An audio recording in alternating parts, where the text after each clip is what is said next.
अस्सलामुअलैकुम। आज हम आपको हज़रत यूसुफ की बहन हज़रत दीना का ऐसा वाक़या सुनाने वाले हैं जो आपने पहले कभी ना सुना होगा। यहूदियत दुनिया के कदीम तरीन मज़ाहिब में से एक है। इतना पुराना मजहब होने के बावजूद दुनिया भर में यहूदियों की तादाद दूसरे मज़ाहिब के मुकाबले में बहुत कम है।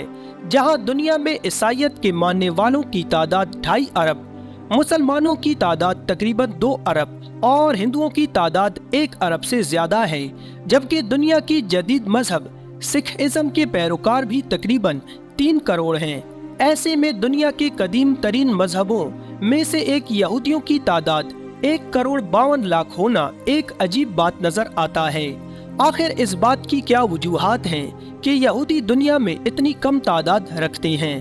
इसकी वजह यह है कि दरअसल यहूदी दौरे कदीम से लेकर आज तक इंतहाई नस्ल परस्त साबित हुए हैं। इनके नज़दीक दुनिया में यहूदियों से अफजल नस्ल कोई नहीं है। इसी बिना पर ये लोग ना तो दूसरी अक़वाम को अपने मजहब में कबूल करते हैं और ना ही इनके यहाँ अपने बच्चों की शादी ब्याह की इजाज़त देते हैं। इनके मुताबिक असल यहूदी वही हैं जिसके माँ और बाप दोनों हज़रत याकूब के 12 बेटों की औलाद में से हों। इनके अलावा ना तो कोई बाहर का शख्स यहूदियत कबूल कर सकता है और ना ही कोई यहूदी लड़की या लड़का गैर अक़वाम में शादी ब्याह कर सकते हैं। अगर कोई यहूदी ऐसा करता है तो वो खालिस यहूदियत से खारिज हो जाता है। यहूदियों की खुद पसंदी और नस्ल परस्ती कोई नई चीज़ नहीं। ये जज्बा इनमें उस दौर से पाया जाता है जब इस कौम की इब्तिदा हुई थी। इस ज़मन में हम आपके सामने जो किस्सा बयान करने जा रहे हैं वो दरअसल अहले किताब का है, यानी बाइबल और तलमूद दोनों में मौजूद है। तलमूद यहूदियत का मजमूआ कवानीन है जो यहूदियों की जिंदगी में तकद्दुस का दर्जा रखता है। इसके अलावा इमाम इब्ने कसीर ने अपनी किताब अल-बदाया वन नहाया यानी तारीख इब्ने कसीर की पहली जिल्द सफ़ा नंबर 454 में भी इस वाक़या का जिक्र किया है। वाक़या कुछ यूँ है कि जब हज़रत याकूब अपने अहलो अयाल के साथ सफ़र करते हुए तैखम नामी बस्ती से गुजरे तो आपने यहाँ के ज़मींदार जिसका नाम जमूर था उससे 100 बकरियों के औज़ एक ज़मीन खरीदी। यहाँ याकूब ने अपना घर बनाया और 15 महीनों तक अमन व अमान में रहे। ये वो दौर था जब हज़रत यूसुफ बहुत ही कमसन थे और आप अपने दीगर भाइयों और एक बहन दीना के हमरा इस जगह रहते थे। कुछ अरसा बाद इस बस्ती यानी तैखम के बाशिंदों ने एक बड़ी ज़ियाफ़त का एहतमाम किया।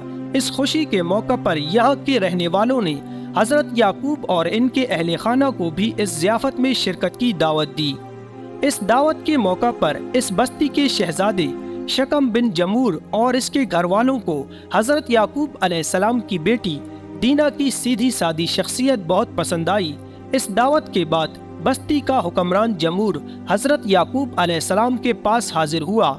उसने हज़रत याकूब अलैहिस्सलाम से इल्तिजा की, आप अपनी बेटी की शादी मेरे बेटे से कर दें, हमारे इस वसी मुल्क में सुकून से रहें और इसमें तिजारत करें। इसके अलावा उन्होंने ये भी कहा, आप जितना माल तलब करेंगे हम खुशी से देंगे। हज़रत याकूब अलैहिस्सलाम के 2 बेटे शमून और लावी इस बात पर बहुत गुस्सा हुए कि इस गैर कौम की हिम्मत कैसी हुई कि ये हमारी आला नस्ल की औरत से शादी के बारे में सोचें। उन्होंने निहायत चालाकी से इस बस्ती के फरमारवा जमूर से अपने दादा हज़रत इसहाक से मशवरा करने और सोचने के लिए कुछ मोहलत तलब की। जब इस बस्ती का हुक्मरान जमूर और शहजादा शकम दोबारा इनका फैसला सुनने के लिए आए तो लावी और शमून ने उनके सामने एक शर्त रखी कि हमारे लिए अपनी बहन की शादी एक ऐसे आदमी के साथ करना एक शर्मनाक बात होगी जिसका खतना ना हुआ हो। इस शादी के लिए शर्त ये है कि आप और आपका तमाम कबीला खतना करवाएं। ये बहुत बड़ी शर्त थी, लेकिन तैखम नामी इस बस्ती के तमाम मर्द अपने शहजादे और बादशाह की खुशी की खातिर खतना करवाने पर रजामंद हो गए। खतना करवाना दरअसल बनी इसराइलियों की तरफ से कोई शर्त ना थी, बल्कि ये एक चाल थी। जब ये तमाम शहर खतना करवा चुका तो इसके अगले ही दिन वो लोग अपने इरादों को पूरा करने निकले और एक नागहानी आफत की तरह इस बस्ती पर टूट पड़े। इस बस्ती के तमाम मर्द खतने के बाद दर्द में मुब्तला थे। चुनांचा हज़रत याकूब अलैहिस्सलाम के बेटों को ज़्यादा मुज़ाहिमत का सामना ना करना पड़ा और इन्होंने बस्ती के हाकिम جمور اور شہزادے شکم سمیت تمام بستی کے مردوں کو قتل کر کے ان کا مال و اسباب لوٹ لیا۔ حضرت یعقوب علیہ السلام کو جب اس بات کی اطلاع ملی تو آپ اپنے بیٹوں کی اس حرکت پر شدید غمزدہ اور ناراض ہوئے اور اپنے بیٹوں کی اس حرکت پر شدید ملامت کی۔ اس واقعہ پر حضرت یعقوب کی ناراضگی اس حد تک تھی کہ بائبل کے مطابق جب آپ نے اپنی آخری وصیت کی تب بھی اپنے بیٹوں شمون اور لاوی کو بے گناہ انسانوں کے اس قتل عام پر معاف نہ کیا تھا۔ بعد ازاں حضرت یعقوب کے انہی بیٹوں نے حضرت یوسف سے حسد کے سبب انہیں کنویں میں ڈالنے جیسے عمل کا ارتکاب بھی کیا، لیکن اللہ تعالیٰ کو کچھ اور ہی منظور تھا، اس لیے اللہ نے حضرت یوسف کو اس کنویں سے نکال کر دنیا کی سب سے عظیم بادشاہت کے مرتبے پر فائز کیا۔